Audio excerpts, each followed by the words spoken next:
Hi guys, এই দেখো, এই যে পেঁয়াজ দেখছো, এইটা কিন্তু কলকাতার পেঁয়াজ নয়, এটা ঝাড়খণ্ডের পেঁয়াজ। আর আমার দিদি একজন থাকে ঝাড়খণ্ডে, সেখান থেকে পাঠিয়ে দিয়েছে আজকে। এই দেখো, এই পেঁয়াজটা বড় বড় আগে লাগিয়েছিল তাই বড় বড় হয়েছে, আর এটা পরে লাগিয়েছিল তাই এইরকম আছে, দেখো। আর এই পেঁয়াজের কিন্তু তরকারিতে অনেক সুন্দর লাগে, মাছের ঝোলে দিলেও ভালো লাগে, আর ডালে এই পাতাগুলো দিয়ে দিলেও মসুর ডালে ভালো হয়।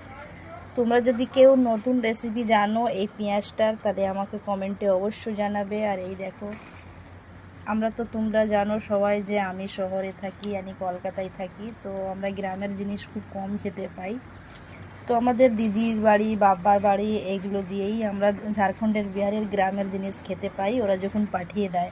আর ওরা যেইভাবে সিজন থাকে সেই রকম জিনিসগুলো আমাদের বাড়ি অবশ্য পাঠায়, কেন কি আমরা গ্রামে খেতে ভালোবাসি গ্রামের জিনিস, তাই। আর শহরে থাকি, শহরে তো পাই না, ওই জন্য আমাদের জন্য পাঠিয়ে দেয়।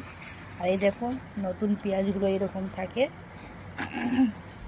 এই দেখো কত সুন্দর সুন্দর হয়েছে, এগুলো বড় হয়েছে আর এটা ছোট হয়েছে, কেন এটা আগে লাগিয়েছিল আর এটা পরে লাগিয়েছিল। তো এই পেঁয়াজ, যে পাতাওয়ালা পেঁয়াজের শাকটা যে দেখতে পাচ্ছ, এটার যদি কেউ নতুন রেসিপি জানো তো আমাকে কমেন্ট করো, ওই রকম আমি রান্না করে খেয়ে তোমাদেরকে বলবো যে কীরকম টেস্ট হয়েছে।